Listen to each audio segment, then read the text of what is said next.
saludándole en el amor del Señor, deseando ricas y abundantes bendiciones del cielo hacia sus vidas.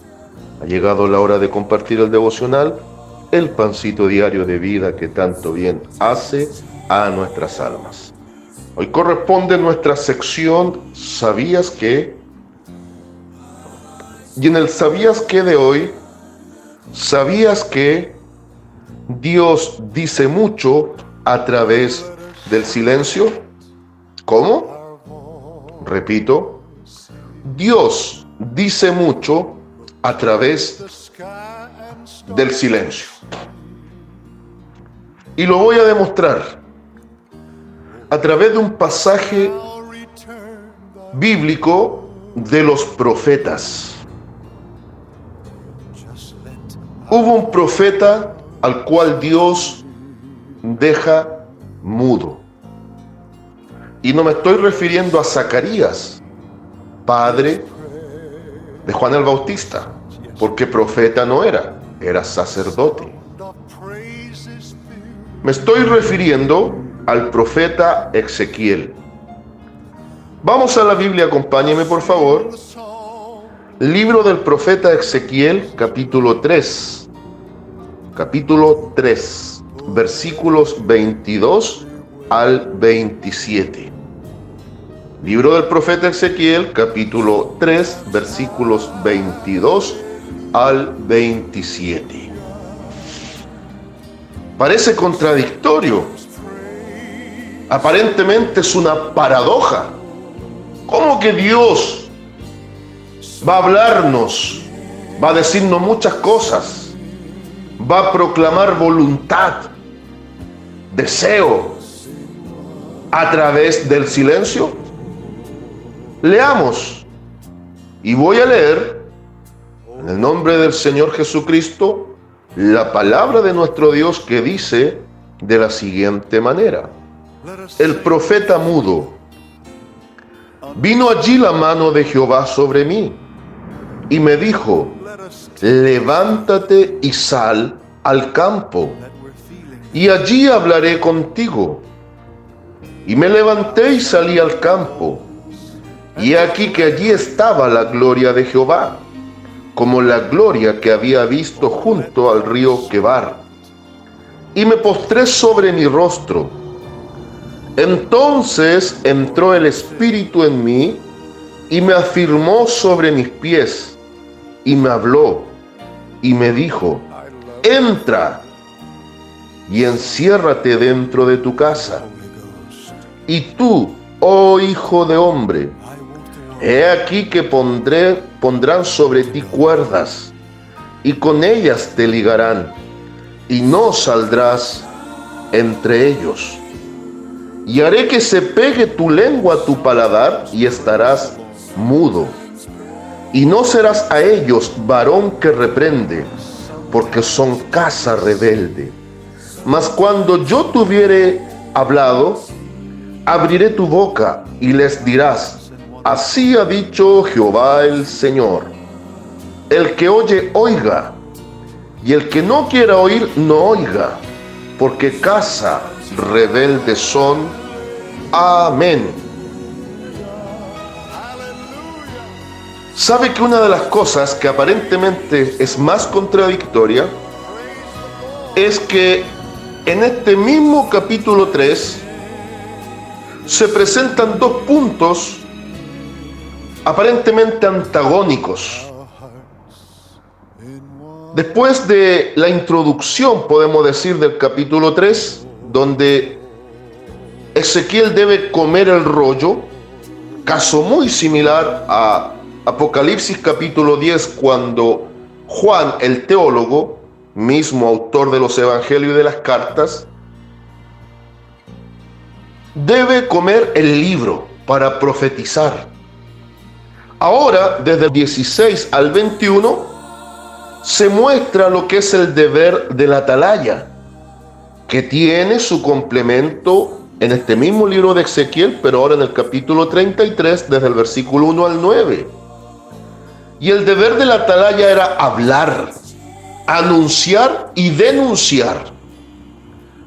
El atalaya era tanto la torreta alta que servía de punto de vigía, y también el soldado o vigía que se ganaba en ese cubículo alto o torreta para anunciar, avisar y denunciar. Y el deber era que si veía venir el peligro y callaba, guardaba silencio, y el pueblo recibía daño, el profeta manchaba sus manos con sangres y era merecedor de juicio de parte de Dios. Pero a la inversa, si el atalaya, vigía, avisaba oportunamente el peligro al pueblo y el pueblo no se apercibía, el profeta libraba su responsabilidad, y el pueblo que no tomó en cuenta la palabra dicha por Dios a través de este instrumento, avisando el peligro, denunciando un caso o avisando algo, ahora el pueblo se hacía acreedor de juicio y era responsable por su propia negligencia. El asunto en cuestión es que después que a Ezequiel se le presenta el deber de la atalaya, ahora viene un momento en la vida de Ezequiel donde Dios lo va a dejar mudo. Ahora, dentro de los 4 profetas mayores, entiéndase Isaías, Jeremías, Ezequiel y Daniel, cada profeta tuvo que vivir sus cosas. Isaías, Dios le permite casarse y tener 2 hijos, y cada hijo representa una situación puntual que Dios haría en el pueblo. Jeremías fue un hombre célibe al cual no se le permitió esposa, dando a entender que Dios estaba disgustado con su pueblo, y el pueblo, más que celebrar boda, iba a tener que vivir esa soledad y esa distancia de Dios para con ellos por ser un pueblo rebelde. Saltémonos inmediatamente a Daniel. Daniel tuvo un ministerio larguísimo, de prácticamente los mismos 70 años del cautiverio babilónico. Es el profeta con un ministerio más longevo. Y vivió muchas cosas, incluyendo, para nosotros el capítulo 6, cuando estuvo en la cueva o foso de los leones. Pero con Ezequiel ocurre algo tremendamente dramático. Dios le lleva a su esposa. Dios le quita a su esposa, le quita el deleite de los ojos. Isaías anunció anticipadamente el juicio. Jeremías vivió el juicio cuando cae Jerusalén. Pero tanto Ezequiel como Daniel tuvieron que ir al exilio babilónico. Y al 5.º año de la deportación en Babilonia comienza el ministerio de Ezequiel viendo la gloria de Dios. Pero ahora, centrándonos en este pasaje, realmente Dios dice mucho a través del silencio. Te dirá por qué. Porque al igual que el profeta debía proclamar a voz audible la palabra de Dios diciendo: así dice el Señor, Dios a través de la mudez del profeta está denunciando el pecado de su propio pueblo. Cuando Ezequiel debió guardar silencio y Dios le pega la lengua al paladar, Dios estaba gritando fuerte que estaba en total desacuerdo con su propio pueblo por la maldad de ellos. Y lo dice claramente, desde el versículo 26 al 27. Y haré que se pegue tu lengua a tu paladar y estarás mudo. Y no serás a ello varón que reprende. Y da la razón, porque son casa rebelde. En otras palabras, en ese tiempo podemos decir que el Dios incansable se cansó, que el Dios paciente se impacientó, y que el Dios de amor que advierte a tiempo se transformó en un Dios de juicio, que estaba hablando en el proceso y fuera de tiempo. Y después dice, mas cuando yo te hubiere hablado, abrirás tu boca y les dirás, así ha dicho Jehová el Señor. El que oye, oiga, y el que no quiera oír, no oiga, porque casa rebelde son. Entonces, cuando Dios guarda silencio, es cuando más fuerte nos está hablando. Veámoslo desde este aspecto negativo y también enfoquémoslo como lección objetiva para nosotros desde un aspecto positivo. El aspecto negativo es muchas veces Dios guardando silencio cuando nosotros nos portamos deslealmente con Él y con rebeldía.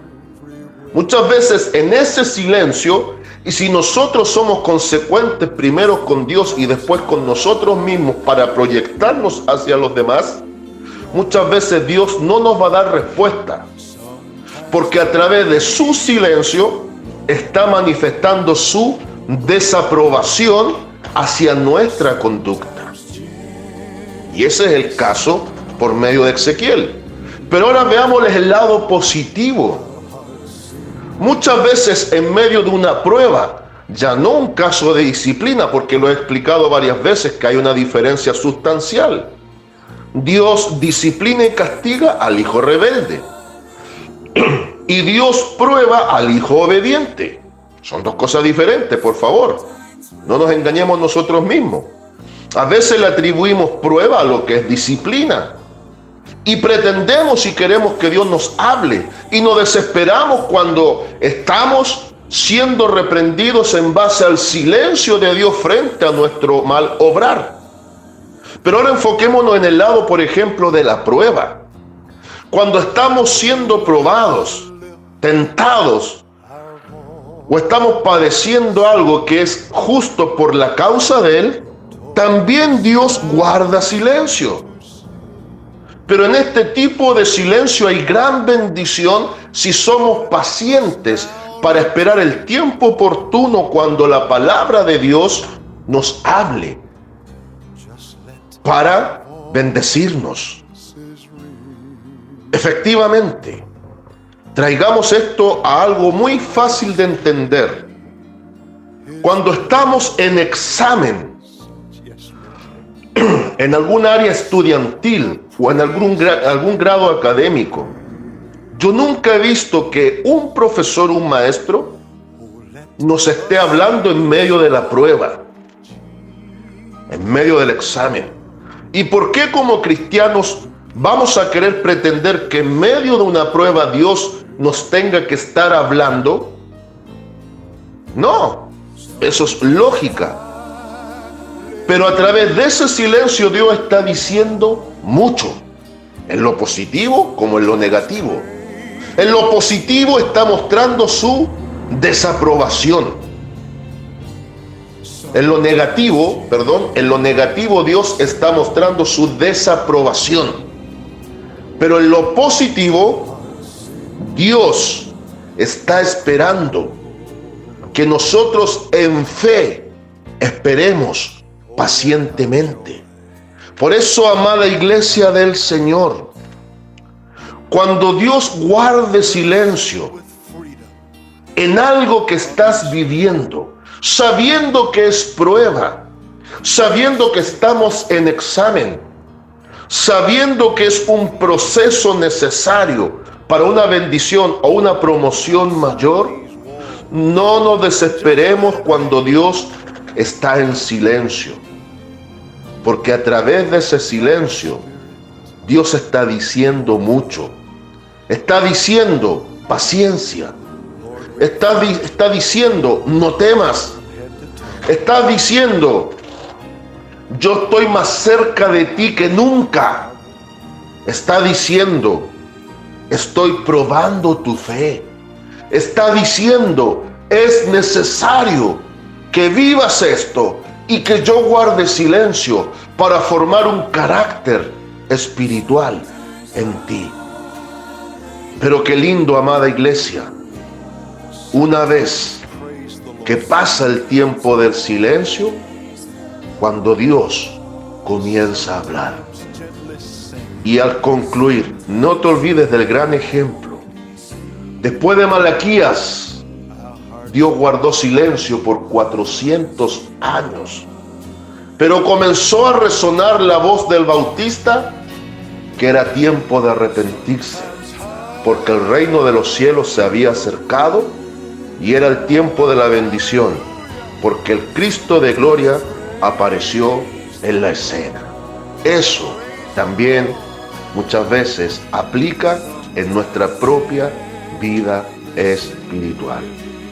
Saludos de paz, amor y bendición desde Longaví a cada uno de ustedes.